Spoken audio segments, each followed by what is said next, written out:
ईक्षण, ईश्वर की इच्छा के लिए ईक्षण सत्यार्थ प्रकाश में आया आचार्य जी।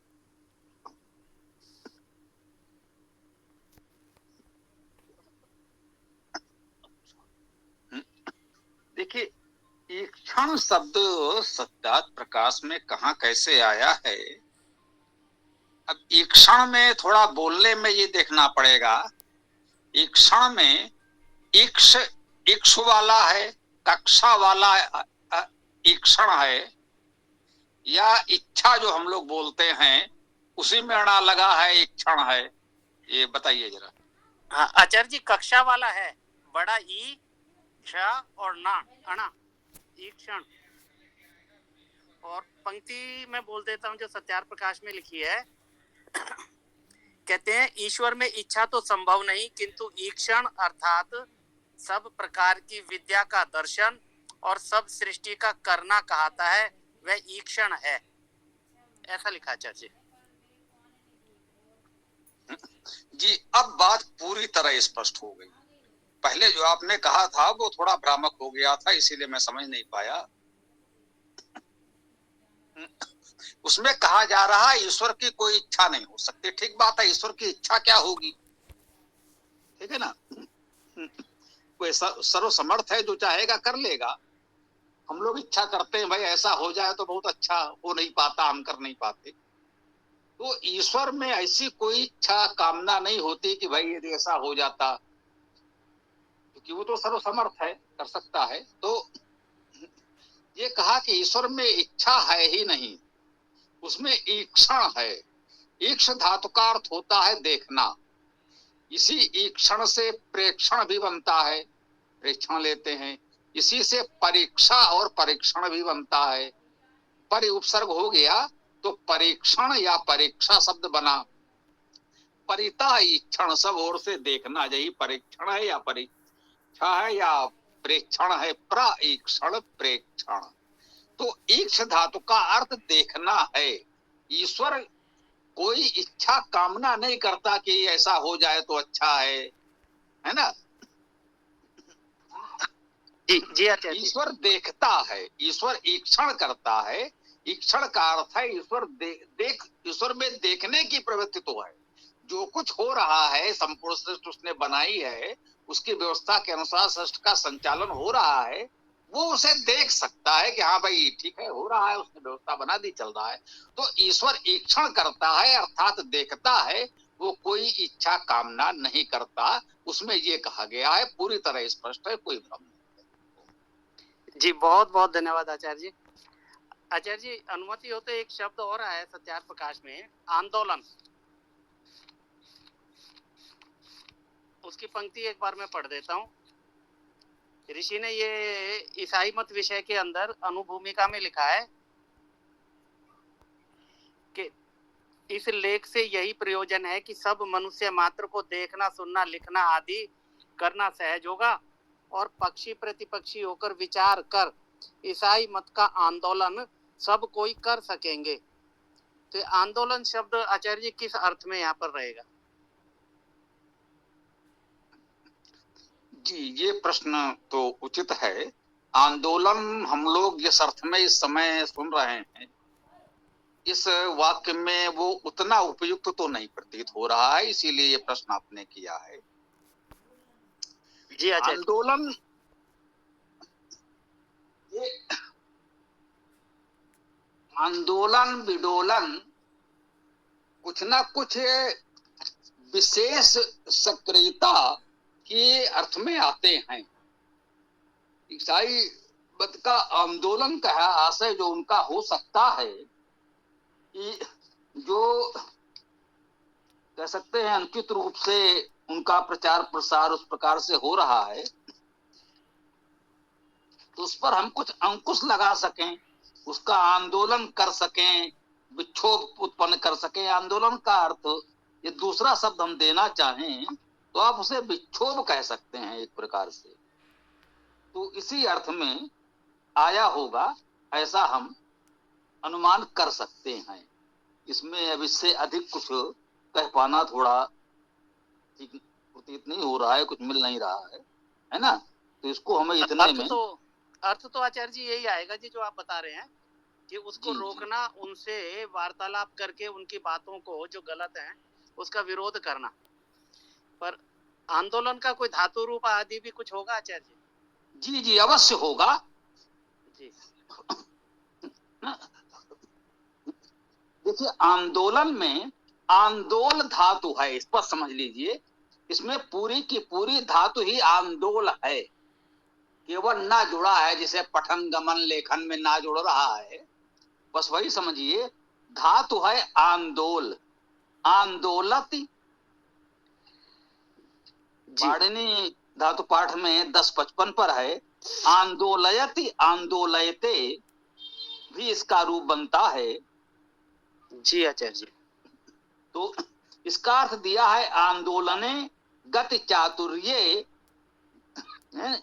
गति प्रावीण्ये उत्क्षेपे, है ना। जी चतुरता से गति करना, प्रवीणता से गति करना, इसको झुलाना, हिलाना, लटकाना, झूलना के अर्थ में भी है। आंदोलत लंबते, आंदोलम शिविका पालकी विका है, जैसे हम लोग झूला डालते हैं, झुलाना।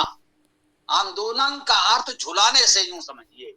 तो उन्होंने यही कहा है कि ईसाई धर्म का प्रभाव, उनका प्रचार अभियान जिस तरह का चल रहा है, उसे झुलाया जा सके, आंदोलित किया जा सके, थोड़ा सा वही है कि उसे विक्षोभ किया जा सके, उनको पटरी से उतारा जा सके। वो तो भाई पूरे विश्व में उस समय कह सकते हैं उन्हीं का शासन था, ईसाई का भी कह लीजिए या अंग्रेजों का कह लीजिए, तो सब और उन्हीं का प्रभाव था। तो उनका उसे कुछ तो आंदोलित किया जा सके, झुलाया जा सके, हिलाया डुलाया जा सके, मतलब एकदम से हम समाप्त कर दें, नष्ट कर दें, चलिए ये संभव नहीं है। उस समय की जो परिस्थिति थी, कम से कुछ तो आंदोलित किया जा सके उसे। तो ये भाव उनका है, आंदोल धातु है। ये स्पष्ट हो गया आपको?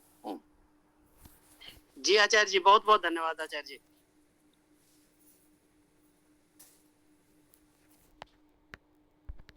सभी लोग कृपया एक चीज़ ध्यान रखेंगे कि जब स्वामी जी उत्तर दे रहे हों तब अपना माइक जो है थोड़ी देर के लिए बंद रखा कीजिए। जब वो उत्तर पूरा हो जाए तब जाके दोबारा माइक ऑन किया कीजिए।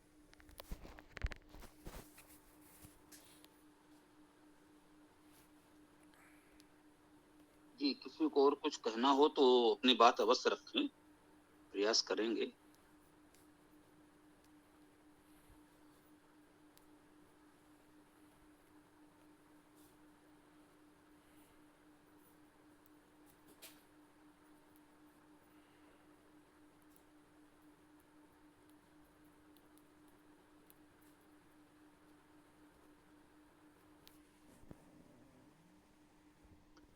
जी भाई यार, दीपक जी भी हैं,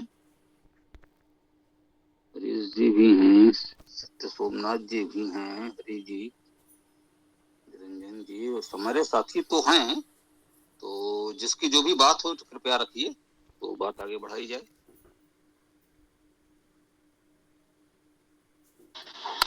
ओम नमस्ते आचार्य जी।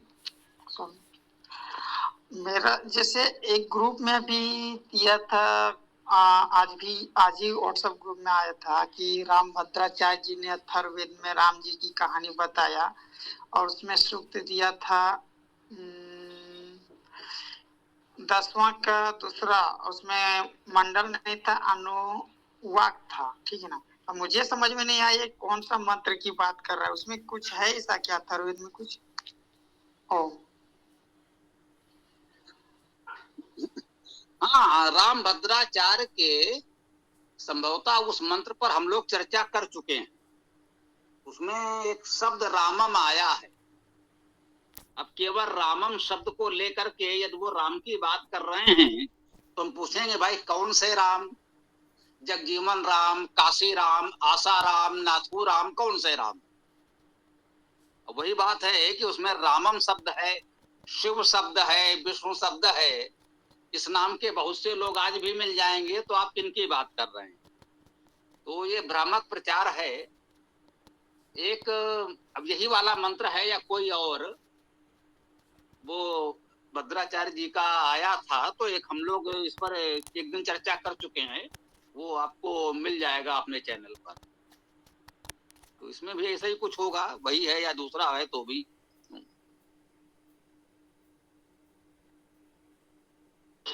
जी धन्यवाद आचार्य स्वामी जी। नहीं उसमें दिया था कुछ, लेकिन वही चीज है कि राम सब आने से थोड़ी राम वो भगवान राम ये जैसे मर्यादा पुरुषोत्तम श्री राम थोड़ी हो जाएंगे। राम क्या परमेश्वर क्या बोलते हैं, ईश्वर का भी तो नाम हो सकता है राम, और ईश्वर का ही नाम पे कोई इंसान भी नाम रख सकते हैं, ऐसा तो है ही। ओ ये यही है, वेद में जब राम आता है तो रम धातु से राम शब्द की निष्पत्ति होगी, या रा धातु से राम शब्द की व्युत्पत्ति दी जा सकती है।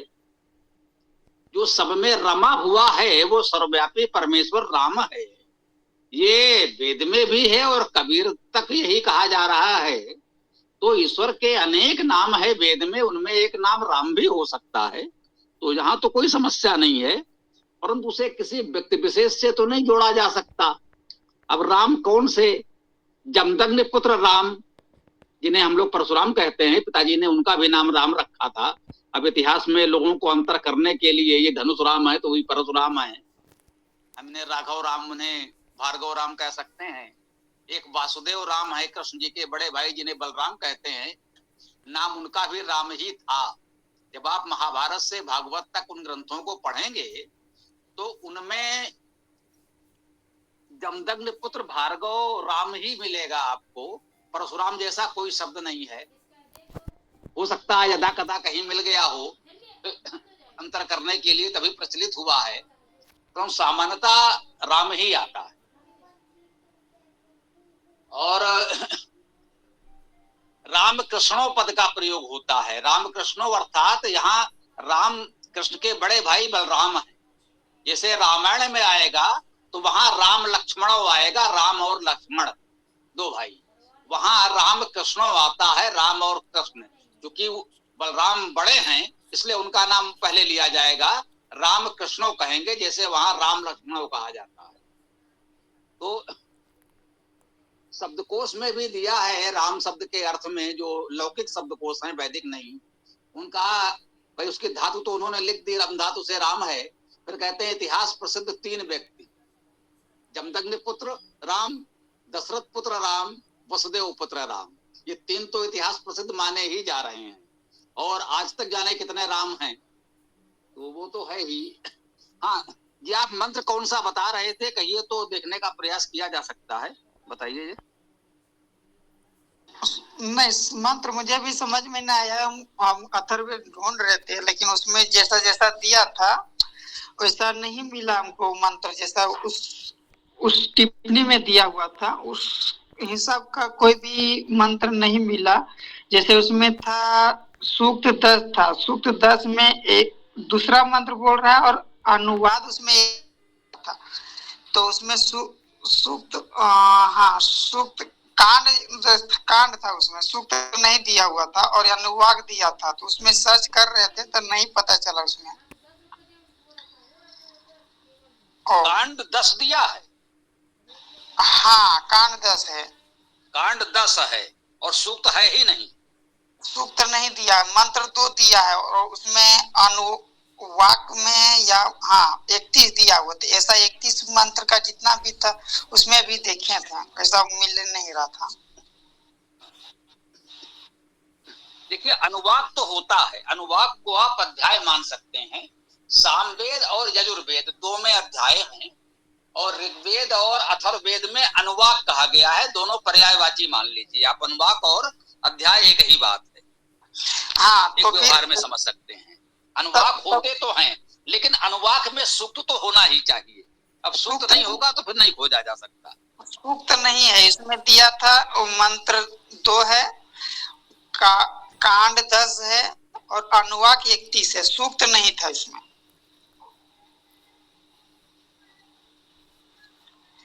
यदि मंत्र लिखा हो तो उस मंत्र को खोजा जा सकता है। अब देखिए यही उन्होंने भ्रामक कर दिया, क्योंकि वैसा कोई मंत्र होगा ही नहीं तो लिखे कहां से, तो यही समझ लीजिए, और क्या कह सकते हैं। जी बहुत बहुत धन्यवाद।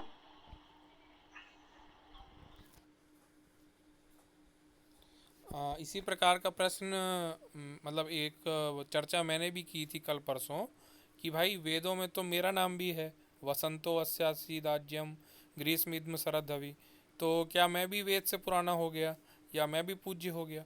तो स्वामी जी ने इसका उत्तर दिया था कि वेदों में जो भी शब्द आए हैं उनका धातुज अर्थ ही मान्य होता है, इसका अभी रूढ़ अर्थ नहीं होगा कि जो लोक में प्रचलित है ना। और वेद में देखिए, अब वेद में धातुज अर्थ ही होगा जो भी शब्द आएगा।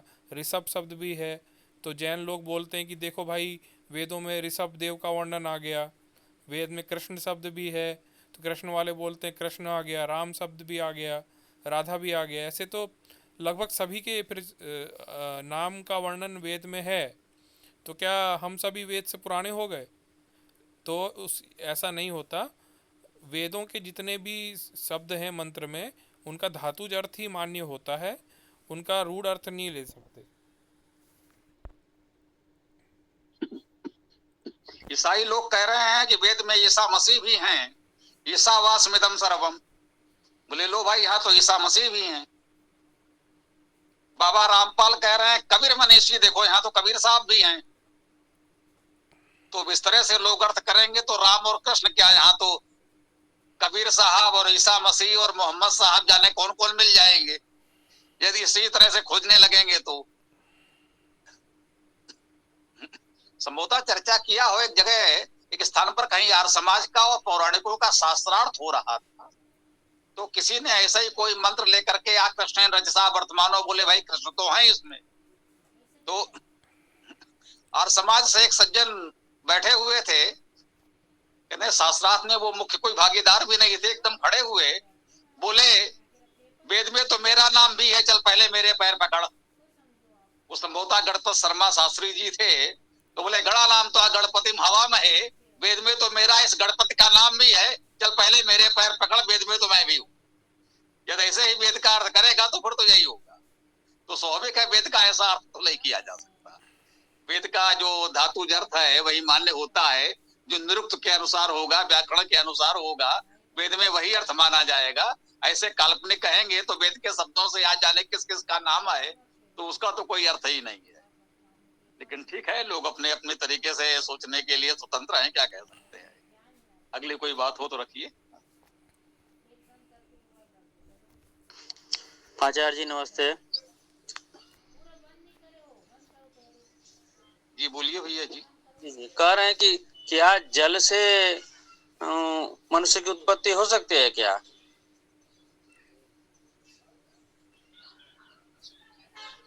जैसे पितामह, भीष्म पितामह जो है गंगा के पुत्र थे, गंगा तो जल ही है ना।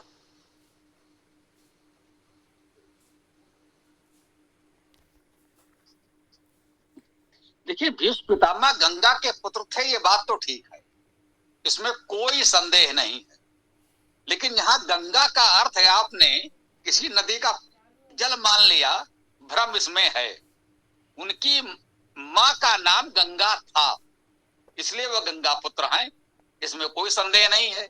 वे गंगा पुत्र भीष्म कहलाते हैं, शांतनु पुत्र कहलाते हैं। उन्होंने कहा है तो लाजो गंगा जननी को शांतनु सुत न कहामहूं, यह सूरदास जी ने भी लिखा है। भीष्म कह रहे हैं तो लाजो गंगा जननी को, गंगा मेरी माँ का नाम है, शांतनु सुत न कहामो, शांतनु पिताजी का नाम है। तो नाम है, ये उनकी माता पिता का नाम है। अब गंगा के नाम से ये नदी भी है।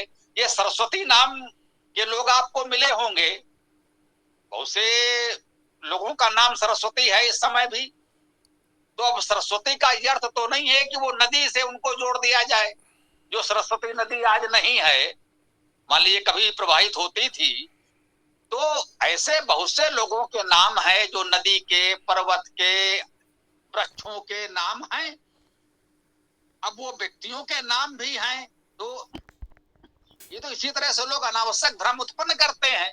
अब ये हो सकता है प्राचीन काल में जब लेखन आदि की उतनी सुव्यवस्थित प्रणालियां नहीं थी, तो प्रत्येक चित्रों के माध्यम से कुछ बातें व्यक्त की जाती थी।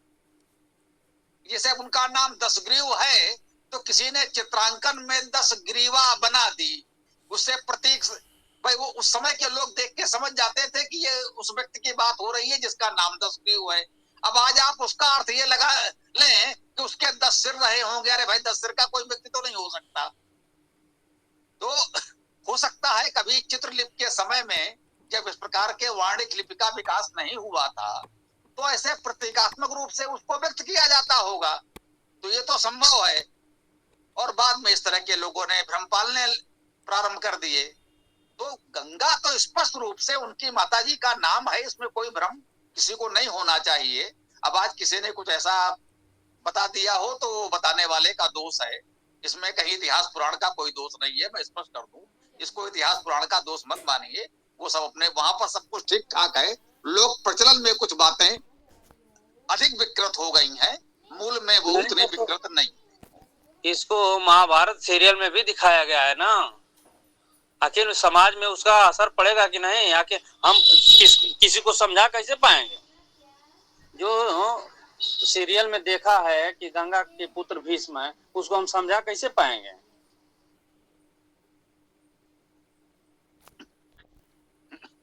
भाई अब आज के इन काल्पनिक नाटकों को यदि आप धर्म और इतिहास मान लेंगे तो भ्रम होगा ही। उनमें स्वयं वो लिखते हैं कि भाई इसमें दिखाई गई सभी बातें काल्पनिक हैं, इनका यथार्थ से कोई संबंध नहीं है। आप देखते होंगे ये भी लिख करके आता है। अब आप भ्रम में पड़े हैं तो पड़े रहिए, उनका कोई उपचार नहीं है, उनको समझाने की कोई आवश्यकता नहीं है। भाई ये काल्पनिक कहानियां हैं, अनेक इस तरह की बातें चल रही हैं, तो उन काल्पनिक कहानियों को आप ऐसा कैसे मान लेते हैं कि वास्तव में सत्य होगा? वो तो मनोरंजन उत्पन्न करने के लिए, दर्शक संख्या बढ़ाने के लिए, जिससे उनको व्यवसायिक लाभ हो, कुछ ऐसी काल्पनिक बातें उस रूप में रखते हैं जिससे कुछ चमत्कार उत्पन्न हो, कुतूहल उत्पन्न हो, तो फिर लोग उसे देखेंगे तो उनकी आय होगी। तो उसको ऐसा नहीं मानना चाहिए। जी जी, तब तो कर्ण वाली घटना भी ऐसे ही है।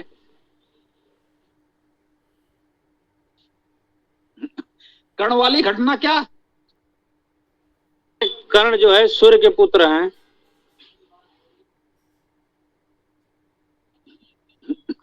जी, कर्ण भी सूर्य के पुत्र हो सकते हैं भाई। पूरा का पूरा सूर्यवंश है हमारे पास। सूर्यवंश की 125 पीढ़ियों का इतिहास हमने लिखा है। सूर्यवंश इतिहास का सबसे प्रतिष्ठित राजवंश है। तो सूर्य के पुत्र तो हो सकते हैं। वही बात है, सूर्य नाम का कोई व्यक्ति होगा जिसके पुत्र कर्ण होंगे। और केवल कर्ण ही क्यों, कुंती के सभी 6 पुत्र, पांडु के सभी 6 पुत्र, उसमें कुंती के कर्ण, युधिष्ठिर, भीम और अर्जुन भी, 4 पुत्र कुंती के 4 लोगों से अलग अलग हुए हैं। ये नियोग की संतानें हैं। पांडु का तो एक भी पुत्र है नहीं। तो कुंती के 4 पुत्र कर्ण, युधिष्ठिर, भीम और अर्जुन, 4 पुत्र अलग अलग लोगों से हुए हैं, नियोग की संतानें हैं, ये स्पष्ट है। अब उन लोगों के नाम आज कुछ इस प्रकार से प्रचलित हैं कि लोगों को उसमें कुछ अटपटा लग सकता है। वो समझने वालों की इच्छा है। ये पूरी तरह स्पष्ट है कि यह सत्य है कि कर्ण जो है उनके विवाह पूर्व की संतान है। शेष 3 लोग विवाह के पश्चात हुए, लेकिन है चारों नियोग की संतान, पांडु का एक भी नहीं है। तो उस समय नियोग प्रथा प्रचलित थी और इस प्रकार से होते थे। पांडु और धृतराष्ट्र भी नियोग की संतान है, वे भी कह सकते हैं अपनी मां के विवाहित पति से नहीं है। तो अब उस समय की परिस्थितियां थी, ये सब स्वाभाविक रूप से प्रचलन में था। जी भैया जी बोलिए।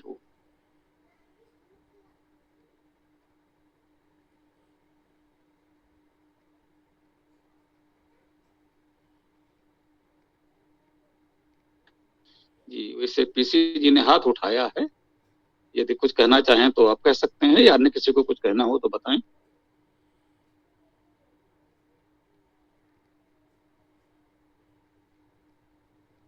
स्वामी जी नमस्ते। इस चर्चा में थोड़ा सा ये जोड़ना चाहता हूँ कि रामभद्राचार्य जी की बार बार अपन सब लोग चर्चाएं तो करते हैं, बातचीत भी उठाते हैं उनकी, किंतु एक बात आप ठीक से अपने पास में साफ कर लें कि चाहे रामभद्राचार्य हो या अन्य कोई भी इस तरह के हमारे मान्य संत लोग हों, वे अपनी बात को सनातन के पक्ष में स्थापित करने के लिए उसी शब्द में थोड़ा सा हेर फेर कर देते जो हमको ढूंढने से मिलेगा ही नहीं। जैसे पिछली बार एक चर्चा आ रही थी, संधवा को उन्होंने हिंदवा पढ़ दिया सुप्रीम कोर्ट में, तो चूंकि उससे सनातन का हित हो रहा है इसलिए सभी लोग चुप है उसके ऊपर, वरना उसको तो चुनौती तो कोई भी दे सकता है, चुनौती देना बड़ी बात नहीं है। मुख्य बात यह है कि हम उस बात को अपने पक्ष में कैसे स्थापित कर रहे हैं, ये वो काम कर रहे हैं, इसलिए सारे लोग चुप हैं। अब आप उसको ढूंढने के लिए बैठेंगे तो आपको कैसे मिलेगा, वो शब्द ही बदल गया वहां पर। धन्यवाद।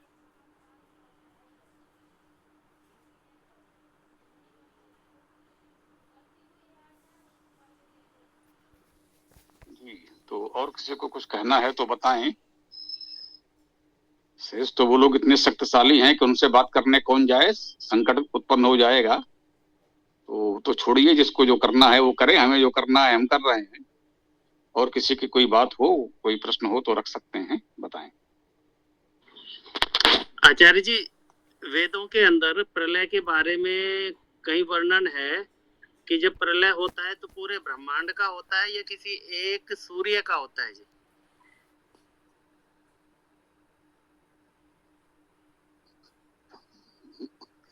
देखिए, पूरा ब्रह्मांड एक साथ नष्ट नहीं हो सकता, नित्य प्रलय होती रहती है। प्रतिक्षण अनेक ब्रह्मांड सूर्य नष्ट होते हैं, उत्पन्न होते हैं। पहले भी ये बात आई थी। ऐसा माने जैसे इस पृथ्वी पर प्रतिक्षण अनेक जीव जंतु उत्पन्न होते हैं और मरते हैं, वैसे ही सृष्टि के स्तर पर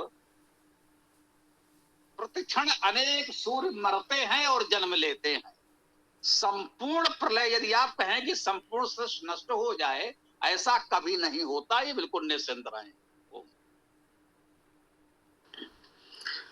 धन्यवाद आचार्य जी।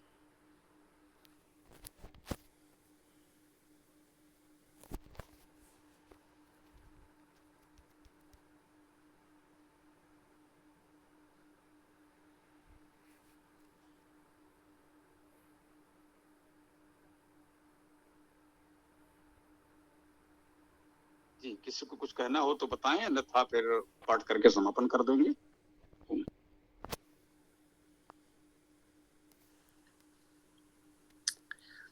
अपने इस ग्रुप में एक व्यक्ति ईशा पुत्र के नाम से जुड़े हुए हैं। मैं थोड़ा सा ये जानकारी लेना चाह रहा था, वो सनातन धर्म से है या कोई और व्यक्ति है? भैया जी, ईसा पुत्र जी ही आज की गोष्ठी का संचालन कर रहे हैं जी। ये हमारे बहुत ही निष्ठावान कट्टर आर्य समाजी हैं, मुझसे अधिक। अच्छा, मैं तो वैदिक हूँ, कट्टर आर्य समाजी हैं। ईसा पुत्र जी, जरा अपना परिचय दे दीजिए, बोलिए। जी नमस्ते भैया, मेरा नाम ईशा पुत्र वसंत है, ईसा पुत्र नहीं है। वो ईसा मसीह वाला ईसा नहीं है। ये ईशावास्योपनिषद है ना अपना, यजुर्वेद का 40वां अध्याय का पहला मंत्र, जी पहला जी शब्द। जी जी, मैं क्षमा प्रार्थी हूँ जी, हाँ। मुझे कुछ पढ़ने में ऐसा ही आया था इसलिए जी शंका हुई थी। जी, तो क्या हुई, ये बात ऐसी थी कि कुछ मतलब जीवन की कठिनाइयों से मैं गुजर रहा था। तब मुझको वेदों का ध्यान आया कि मैं तो भाई परमात्मा की संतान हूँ, तो मैंने अपना नाम ईसा पुत्र रख दिया। मेरा असली नाम, जन्म का नाम वसंत है। जी जी, बहुत बहुत धन्यवाद जी, और क्षमा प्रार्थी भी हूँ, शंका हुई इसलिए पूछ लिया जी। ठीक है, कोई बात नहीं, मुझसे लगभग सभी लोग ऐसे ही बोलते हैं। जी ठीक है, और किसी का कोई प्रश्न हो तो बताइए, अन्यथा फिर पाठ किया जाए।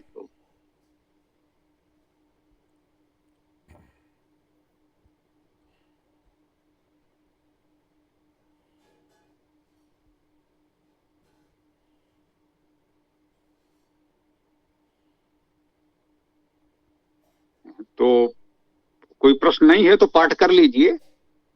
आज अथर्ववेद का सूक्त करना है, प्रथम सूक्त कर लीजिए।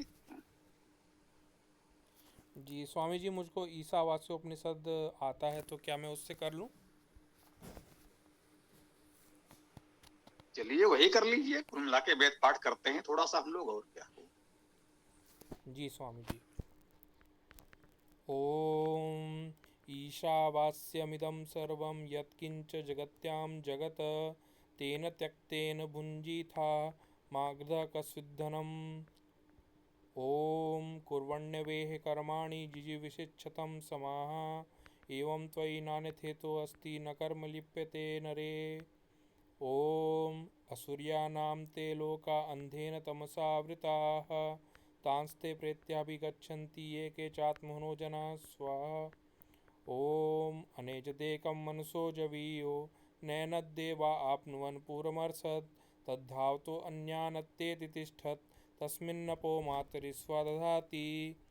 ओम तदैजति तन्नैजति तद्दूरे तद्वन्तिके तदन्तरस्य सर्वस्य तदु सर्वस्यास्य बाह्यतः। ओम यस्तु सर्वाणि भूतानि आत्मन्येवानुपश्यति सर्वभूतेषु च आत्मानं ततो न विचिकित्सति। ओम यस्मिन् सर्वाणि भूतानि आत्मा एव अभूत् विजानतः तत्र को मोहः कः शोकः एकत्वम् अनुपश्यतः। ओम सपरेगाच्छुक्रमकायमृणम् अस्नाविरं शुद्धमपापविद्धं कविर्मनीषी परिभू स्वयंभुः याथा तथोऽर्थान् व्यधात् सरस्वतीभ्यः समाभ्यः। ओम अंधन्तमः प्रविशन्ति ये असम्भूतिमुपासते ततो भूयायुते तमो यौ सम्भूत्यामृतः। ओम अन्यदेवाहुर्संभवादन्यादहुर्संभवात् इति शुश्रुम धीराणां येनस्तद्विचक्षिरे। ओम सम्भूतिं च विनाशं च यस्तद्वेदो भयं सः विनाशेन मृत्युं तीर्त्वा सम्भूत्यामृतमश्नुते। ओम विद्यां च यस्तद्वेदो भयं सः ओम अंधन्तमः प्रविशन्ति ये अविद्यामुपासते ततो भूयायुते तमो यौ विद्यामृताः। ओम अन्यद्वाहुर्विद्या अन्यादाहुरविद्या इति शुश्रुम धीराणां येनस्तद्विचक्षिरे। ओम विद्यां च यस्तद्वेदो भयं सः अविद्यया मृत्युं तीर्त्वा विद्यामृतमश्नुते। ओम अग्नेनया सुपथाराये अस्मान् विश्वानि देववनानि विद्वान् यो धस्मज्जुह्राणमेनो भूयिष्ठां तेन मोक्तिमिधेम। ओम वायुरनिलमृतमथेधं वस्मान्तं शरीरम्। ओम क्रतो स्मर क्लिबे स्मर कृतं स्मर। ओम हिरण्मयेन पात्रेण सत्यस्यापि हितं मुखं यो असौ आदित्ये पुरुषः सो असौ अहम्। ओम खं ब्रह्म। सबको नमस्ते, सादर नमस्ते। इस अति उत्तम वेद पाठ के साथ आज के इस सत्र को हम विराम दें। कितना अच्छा लगा। ये यजुर्वेद का 40वां अध्याय पूरा का पूरा ईशापुत्र बसंत जी ने पढ़ा, कंठस्थ है उनको। तो हम इसी प्रकार से प्रयास कर रहे हैं कि वेदाष्टक के 8 सूक्त ऐसे ही हम सब साथियों को हो जाए, एक एक सूक्त लोगों को कंठस्थ हो जाए तो यहाँ पाठ करना सुविधाजनक हो जाए। अब ये जो इन्होंने पढ़ा ये उन 8 में से एक तो है ही। वेदाष्टक में इसमें से अंतिम सूक्त 3 मंत्र लिए गए हैं और आयुर्वेद का अंतिम अध्याय है तो उसमें है। तो ऐसे ही आप लोग भी वेदाष्टक को तो इस रूप में तैयार कर ही लें, ग्रहण कर लें, और संभव होगा तो आगे वेदायन और वेद जितना संभव हो किया जाएगा। तो आज के इस सत्र को यहाँ हम लोग विराम देते हैं। कल इस वेद गोष्ठी में हम पुनः मिलते हैं। ओम खम ब्रह्म। सभी को नमस्ते, सभी का बहुत बहुत आभार। ओम खम ब्रह्म।